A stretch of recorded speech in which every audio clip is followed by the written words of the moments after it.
You wouldn't dare touch my car! Move it or lose it! I never imagined a simple morning chore could turn into the showdown of my life. There I was, stepping out onto the dew-kissed grass of my Kansas farmstead, coffee mug in hand, ready to fire up the old Case IH tractor and get the day's work started. But as I approached the barn, my boots skidded to a halt. Right smack in front of the wide double doors sat a gleaming Porsche Cayenne, its metallic blue paint sparkling under the rising sun like it was straight out of a showroom. The tires were spotless, the chrome rims blinding, and it was parked at an angle that screamed deliberate obstruction. No way to squeeze the tractor past it. And leaning against the hood, arms crossed with a smirk that could curdle milk, was Susan, the iron-fisted president of our local homeowners association. She adjusted her designer scarf, eyeing me like I was the intruder on my own land. That moment, I knew this wasn't just a parking mishap. It was the culmination of years of brewing tension, and it was about to explode in ways neither of us could predict. But how far would I go to defend what was mine? Stick around, because this tale of rural grit versus suburban entitlement is one you won't forget. My name's Jack, and at 58 years old, I've spent the better part of my life tending this 80-acre spread just outside of Wichita. It's not some fancy estate. It's honest earth rows of corn and wheat that stretch to the horizon, a herd of Angus cattle that my grandfather first bred back in the 40s, and a sturdy red barn that's weathered more blizzards and heat waves than I can count. My dad taught me to fix engines before I could tie my shoes, and we'd spend evenings on the porch swing, listening to the cicadas while he spun yarns about the Dust Bowl days. This land isn't just property, it's blood and bone, a legacy passed down through calloused hands. Back then, neighbors helped each other bale hay or mend fences without a second thought. Away from a pickup truck was as good as a handshake. But that all changed about a decade ago when the suburbs started creeping in. Folks from the city, drawn by the promise of wide open spaces and lower taxes, began snapping up lots on the edges of our rural community. With them came the HOA, the Willow Creek Homeowners Association, complete with glossy newsletters and endless regulations. And at the helm was Susan, a woman in her mid-50s who wielded her gavel like a scepter. She wasn't from around here. Rumor had it she'd moved from some upscale neighborhood in Kansas City, bringing her love of manicured lawns and zero-tolerance policies. Susan had a knack for turning minor quirks into major offenses. She'd show up unannounced, clipboard in hand, quoting bylaws she'd probably written herself. The first time she targeted me, it was over my silo. "This eyesore violates our aesthetic guidelines," she sniffed, peering at it like it was a junkyard heap. I chuckled, pointing out that silo had stood since before her McMansion was even a blueprint. But Susan didn't see heritage, she saw disorder. From there, the grievances piled up like autumn leaves. She complained about my pigs grunting too loudly at feeding time, claiming it disturbed her yoga sessions. I reminded her that pigs don't punch time clocks. Then it was the stack of feed sacks near the fence line too visible from the road, apparently. She even fussed over the scent of fresh-cut alfalfa drifting on the breeze, calling it a public nuisance. Once, during planting season, she stormed onto my property demanding I cover my equipment sheds because they clashed with the community's upscale vibe. I asked if she wanted me to knit sweaters for the cows too. No laugh from her. Susan's humor only surfaced when she was winning. The HOA board, mostly her cronies' transplants with matching SUVs and weekend golf habits, backed her every time. I tried playing nice. I relocated the pig pen farther from the property line, muffled the generator during early hours, even skipped my ritual of tuning up the tractor on quiet Sundays. But nothing satisfied her. Deep down, Susan wanted my farm gone, paved over into another phase of Willow Creek estates with names like Prairie View or Sunset Ridge. She'd drop hints at meetings. Perhaps Jack could consider relocating to make way for progress. Progress, to her, meant strip malls and cul-de-sacs, not the rhythm of seasons and soil. Picture this. My farm sits on a gentle rise, framed by cottonwood trees and a winding creek that feeds the fields. The barn is the heart of it all, where I store the hay, park the tractor, and start every day. Blocking those doors isn't a prank, it's a chokehold on the operation. Cattle need grazing rotations, fields need tilling, and delays can mean lost crops or sick animals. Susan knew that. She'd overheard me at a town hall explaining how vital that access was. So when I spotted her Porsche that fateful morning, I saw red. It wasn't accidental. It was a power play, her way of saying her rules trumped my livelihood. As I approached, Susan straightened up, her pearl earrings catching the light. "Morning, Jack," she cooed, her tone laced with artificial sugar. "Hope you don't mind me borrowing this spot. My garage is being resurfaced by the contractors." I set my mug down on a fence post, trying to keep my cool. "Susan, this isn't a parking lot. It's my barn entrance. I need the tractor out now to haul feed." She tilted her head, feigning surprise. "Oh, surely your machinery can wait a bit.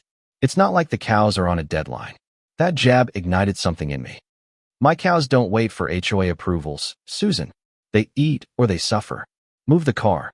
She waved a hand dismissively, her nails polished to perfection. "Honestly, Jack, your whole setup is so antiquated. Maybe this is a nudge to update things. The neighborhood could use less noise and more curb appeal." There it was, the veiled threat. She wasn't just parking, she was asserting dominance, betting I'd back down like always. The stakes were high. Without the tractor, I couldn't distribute the silage to the herd. The fields would go untended, weeds creeping in. It was sabotage, plain and simple, and Susan's smug grin confirmed it. By midday, a few neighbors had wandered over, drawn by the unusual sight. Whispers floated, "Susan's at it again. Jack's fuming." I tried ignoring it, tending to smaller chores like checking the water troughs, but my gaze kept snapping back to that Porsche, a symbol of everything wrong with the encroachment. Susan lounged nearby, sipping from a thermos, occasionally glancing at her watch as if timing my frustration. Around afternoon, I gave her one more chance. "Susan, this is your final warning. Move it, or I'll have to take matters into my own hands." She arched an eyebrow. "Threatening me? That's against HOA conduct rules. I could fine you on the spot." Her confidence was infuriating, but I held back, knowing an outburst would play into her narrative of the unruly farmer. Instead, I retreated to the house, my mind racing. Anger simmered like a pot on the boil. My late wife's voice echoed in my head. "Jack, pick your battles wisely." But this felt like the battle choosing me. I decided to try the official route first. Grabbing my phone, I dialed the sheriff's office. Deputy Ramirez picked up, a solid guy who'd grown up on a ranch himself. I laid out the situation: obstructed access, potential harm to livestock. He sighed. "Jack, it's tricky. If it's on your property but tied to HOA disputes, it's more civil than criminal. Unless there's clear trespass or damage, my hands are tied." Susan's husband, a big donor to the department's charity events, probably didn't help. I hung up, defeated but not done. That evening, I headed to the HOA meeting at the community Centera sterile room with fluorescent lights and rows of folding chairs. Susan sat at the front, flanked by her board allies. I stood up during open forum, voice steady. "Susan's vehicle has blocked my barn all day, halting essential farm work. This isn't about parking, it's interference with agriculture." Susan cut in smoothly, exaggerating, as usual. "It was temporary. Your animals can manage a short delay." Chuckles from her supporters. I pressed, "This is my livelihood at risk." But the board hemmed and hawed, promising a review, while avoiding eye contact. Meeting adjourned, nothing resolved. Susan's parting smile was victory incarnate. Driving home under the prairie stars, frustration boiled over. I'd exhausted words, law, and bureaucracy. The next morning, the Porsche was still there, as defiant as ever. My cattle lowed restlessly, sensing the disruption. I approached Susan one last time, hands open. "Let's end this amicably. Move it, and I'll help you find another spot." She scoffed. "Jack, you don't grasp it. Your farm lowers our values. Sell out and join the modern world." Her contempt for my life's work was the breaking point. Patience shattered, I turned toward the equipment shed. Susan's laughter trailed me. "Go play with your toys, farmer boy." The shed housed my Case IH tractor, a beast of red steel that's plowed through droughts, hauled tons of grain, and never let me down. It's more than machinery. It's a partner, echoing my dad's lessons. When push comes to shove, son, rely on what you've built with your own hands. I climbed in, the seat worn to fit me perfectly. Key in ignition, the engine thundered to life, shaking the ground. Birds scattered, cattle stirred. Susan glanced up, her poise cracking for the first time. I eased the tractor out. Neighbors now lining the fence like spectators at a county fair. Phones out, recording. This wasn't private anymore. It was public theater. I parked nearby, hopped down to double-check the hydraulics and loader bucket. No rushing into folly, I wanted this done right. Memories flooded. Dad and I clearing snowdrifts, pulling stuck vehicles for neighbors. This tractor had history, and today, it'd make more. By late afternoon, the air crackled with anticipation. Susan marched over, voice pitching high. You wouldn't dare touch my Porsche. It's worth over $150,000. Scratch it, and my lawyers will bury you. I met her gaze calmly. Then move it. Her defiance held, but uncertainty flickered. Neighbors murmured, pets whispered. I climbed back in, revved the engine. Silence fell, save for the rumble. Susan paled, phone clutched like a lifeline. I lowered the bucket, hydraulics whining. Inch forward. Susan shrieked, stop. You'll regret this. The first contact. A metallic crunch as the bucket met hood. The Porsche's emblem snapped off, paint buckling. Gasps from the crowd. Susan clutched her chest, horror-struck. My baby. I pressed on, windshield shattering in a web of cracks, glass spraying. Tires deflated with pops, frame groaning under the weight. The alarm blared futilely. I rolled over the side, roof caving with a thunderclap. Leather ripped, airbags deploying in vain puffs. Backed up, then forward again, grinding it to twisted scrap. The scent of hot metal and rubber filled the air, mixing with the farm's earthy aroma. Neighbors erupted, some cheering, others stunned. An old-timer hollered. Finally, someone stands up to her. Susan dropped to her knees, wailing, You'll pay. Bankruptcy awaits.